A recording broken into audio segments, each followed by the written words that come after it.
Hi everyone. I am thrilled to be presenting at TechTO today. When I got approached by TechTO to do a demo, I thought about the various topics that I would speak to. You know, should I pitch 88, the current agency that I work with, or should I talk about Quill, the company I'm launching this spring?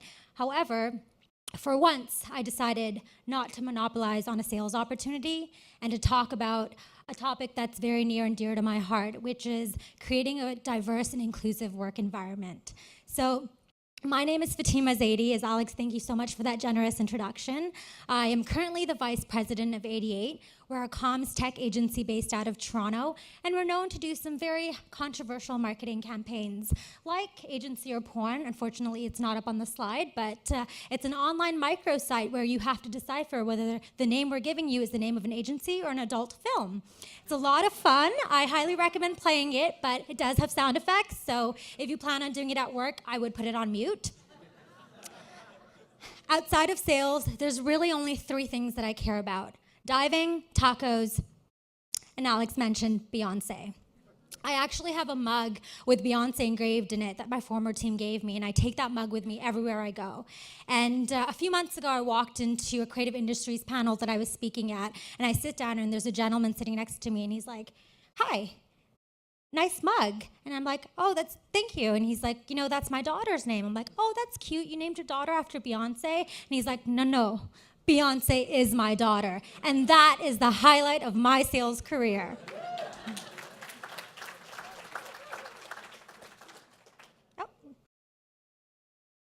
Oh, there we go.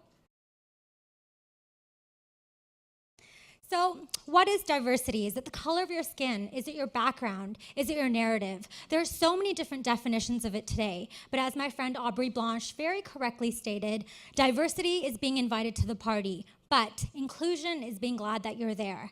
Diversity's become a really hot topic, and it's become such a controversial topic across all industries that everybody is looking to fill their quotas. Well, there's two ways to achieve workplace diversity in the world today. The first is the shortcut. Introducing Rent a Minority, a revolutionary new website designed for those oh shit moments when you realize your conference panel, your award show, your corporate brochure is entirely composed of white men for like the 5th year in a row. Suddenly you're being called out on Twitter and you need to look not racist and not misogynistic fast. Actually, doing something to disrupt institutional inequality would be way too much work. So why not just rent a minority instead? For those of you who haven't caught on, this is a satire website making fun of those HR recruiters and leaders who are simply looking to fill their quotas. The second way to achieve diversity, and really the only way, is to actually care. We hear it all the time. We need more women in tech. We need more minority engineers. We need more LGBTQ representation at the executive level. The more diverse we are, the more likely we are to come up with groundbreaking and cutting-edge ideas. So why is it that our most innovative industries are also our most homogenous? In the couple minutes that I have left today, I want to rapid fire through a few reasons why diversity and inclusion is so much more than just filling that quota. So first and foremost, it's great for business.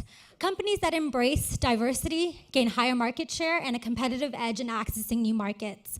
Diversity is also linked to better financial performance. For those of you who haven't read Diversity Matters by McKinsey Financial, they analyzed 366 proprietary data sets for public companies around the world in various industries, and the findings were clear.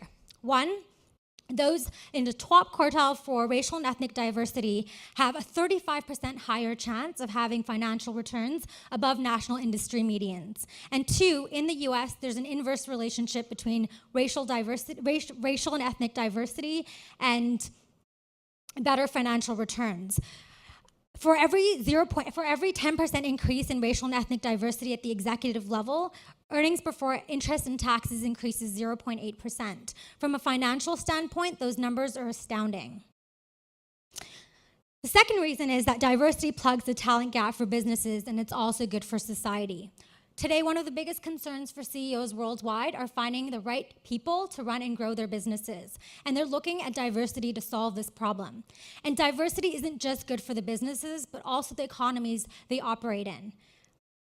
A fact underlined by the research nonprofit company Catalyst, that if we increase female employment in the workplace, we have the power of increasing a country's GDP by 5% in the US, 11% in Italy, and 27% in India. And that's before we begin to quantify the positive social impacts that would also arise.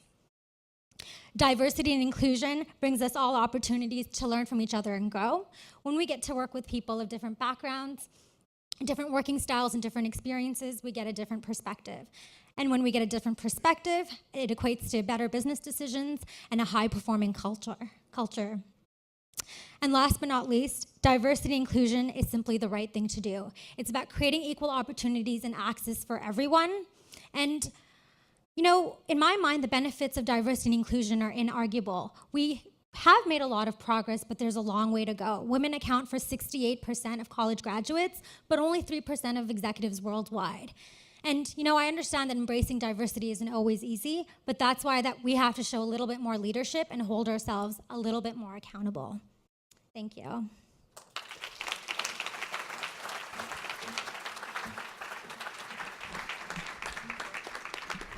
Oh, right.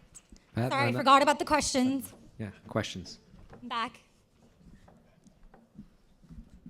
Thank you. You were amazing. I just want to speak to the fact that Bloomberg released recently that the Me2 movement has actually now completely put us back on that forward platform, and the fact that they apparently won't go to business dinners with us, they won't be in one room with us. How do we even like try to get out of that hole that we just dug ourselves in? Yeah, absolutely. I think that's a really good point. I think it's more so, actually, it's interesting. I was having a conversation with Alex earlier before we started TechTO, and he said, you know, I don't even think about it. It's not even something that occurs to me, you know, some color of someone's skin, their background, their name. And I think that that's really the first way of approaching it, is looking for somebody who is qualified. And we really have, unfortunately, pigeonholed ourselves into a space in a conversation where it's, you know, we're looking to get that check mark, that quota. And, you know, unfortunately, I think the reality is that we really need to start experimenting with different diversity tactics. And especially if you're like a well-funded startup or a company in the tech community, I think that you really need to start working with external strategy firms to hire from a range of different industries and universities, and also I think not looking at names when you're scanning through resumes, and finding ways that really remove those unconscious biases.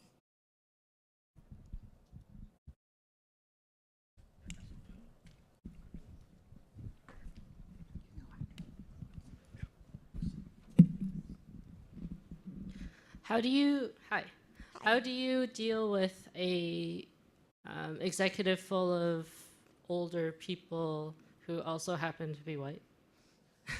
How do I deal with executives who are all women? Older women. people who are kind of in a more traditional mindset. Better than being executives who are all men. Just kidding. That was totally a very, that was me addressing my unconscious bias. You know, it's interesting. How would I deal with them? I would deal with them how I would deal with anybody else. I don't really necessarily see a difference when I'm interacting with people of different genders. I think if you are a team of all executive women, you might want to consider throwing some diversity into the mix.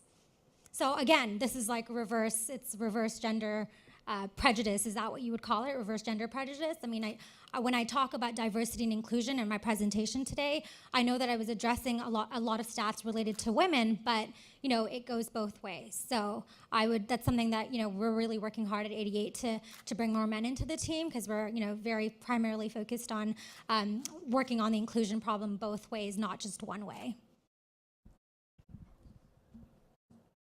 Last question.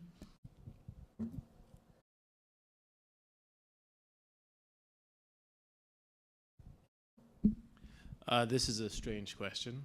Is it about Beyonce? No, it's not. She's not my BFF. Thank goodness. I wanted to ask, you mentioned you like diving. What kind of diving do you like? That's a great, you know, I'm really glad that you asked me that question. I